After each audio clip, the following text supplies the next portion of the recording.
सरकारी एजेंसियों को, सरकारी महकमों को पत्रकारों पर और उन पर दबाव बनाने का के लिए इस्तेमाल किया जा रहा है जो भी सवाल पूछते हैं।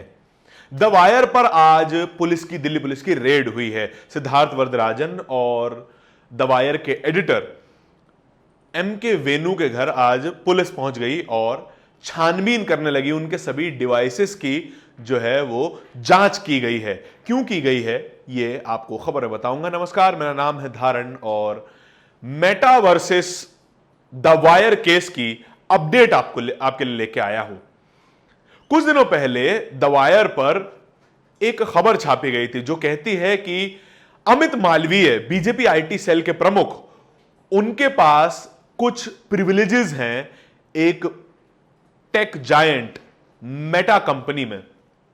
मेटा कंपनी जिसको पहले फेसबुक कहा जाता था, अब उसका नाम मेटा हो गया है।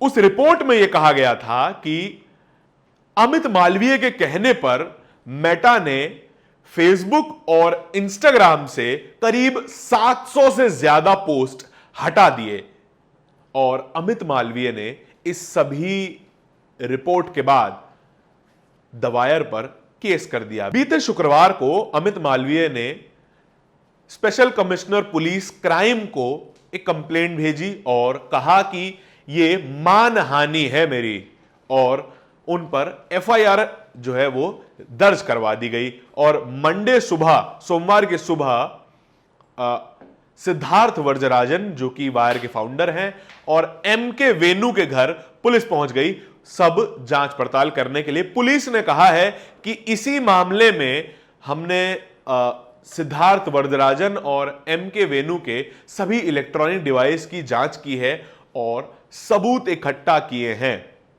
पूरा मामला क्या था आपको थोड़ा विस्तार से बताता हूं कि एक खबर छापी गई थी जिसमें अमित मालवीय के बारे में कहा गया था कि उनके पास इतनी ताकत है कि उनके एक कहने पर अगर अमित मालवीय आपका पोस्ट रिपोर्ट कर देते हैं सिर्फ एक बार भी, तो आपका पोस्ट इंस्टाग्राम और फेसबुक से हटा दिया जाएगा। उनके पास इतनी ताकत है मेटा कंपनी के ऊपर।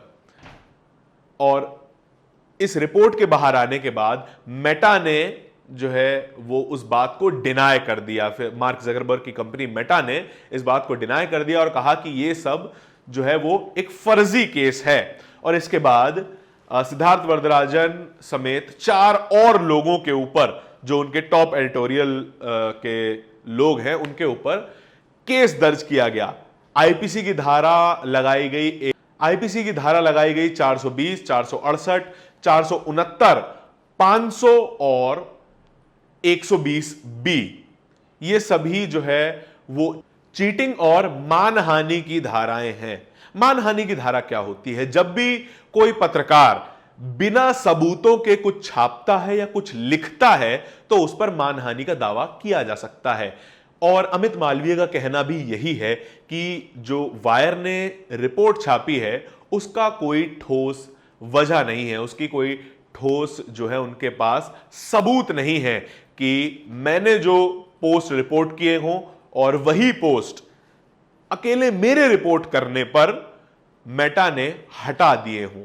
बड़ा दावा है और यह पूरा प्रकरण पिछले 1 महीने से चल रहा है। आप देखिए कि किस तरीके से जर्नलिस्टों पर दबाव बनाया जाता है। एक तरीके से देखा जाए तो अमित मालवीय का दावा सही भी है, क्योंकि जब अमित मालवीय ने ये कंप्लेंट लिखवाई, उसके तुरंत बाद वायर ने अपनी रिपोर्ट अपने वेबसाइट के ऊपर से हटा ली। और ये जो है वायर की तरफ से ऑफिशियल बयान में कहा गया है that the report has been retracted, यानी कि रिपोर्ट हटा ली गई है। और पुलिस का भी यही कहना है कि अगर उनकी कोई गलती नहीं है तो उन्होंने रिपोर्ट हटाई क्यों। और इस सब के बाद सबसे ताजा अपडेट यह है कि आज जो है सिद्धार्थ वरदराजन और एम के वेणु के घर पे रेड पड़ी है। यह बहुत ही आसान तरीका है किसी जर्नलिस्ट पर दबाव बनाने का कि वो सवाल न पूछ सके। अगर यह लगता भी है वायर को या फिर वायर के डॉक्यूमेंट्स गलत भी हैं तो अमित मालवीय क्यों पब्लिक प्लेटफॉर्म पर आकर अपने बचाव में कोई बयान नहीं देते? क्यों वो सबूत पेश नहीं करते कि वायर जो है वो झूठ बोल रहा है? वे सिर्फ एक कंप्लेंट भेज देते हैं जिसके पीछे कोई भी डॉक्यूमेंट शामिल नहीं है।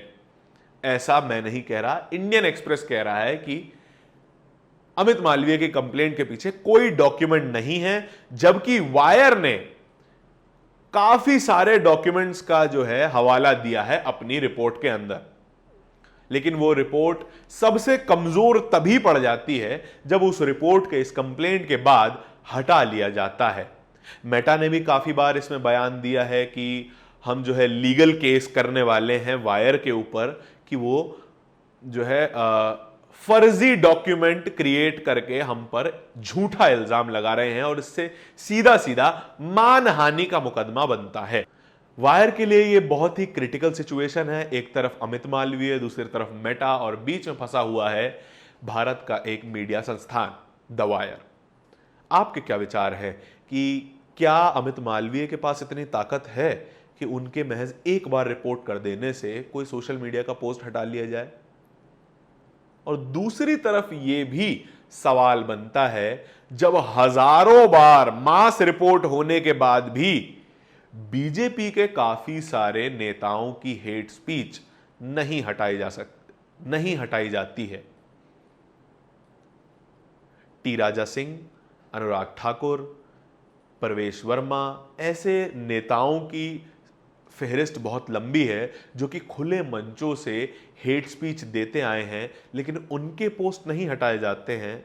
और अमित मालवीय के एक बार रिपोर्ट कर देने से वायर ऐसा कह रहा है कि मेटा जो है वो पोस्ट को हटा देता है। बहुत ही गंभीर इल्जाम है। अब वायर को यह प्रूफ करना है कि उसकी रिपोर्ट सही है जो कि उसने अपनी वेबसाइट से हटा ली है। क्या विचार हैं आपके इस पूरी रिपोर्ट के बारे में, इस पूरी कहानी के बारे में? कमेंट सेक्शन में जरूर बताइएगा। धन्यवाद।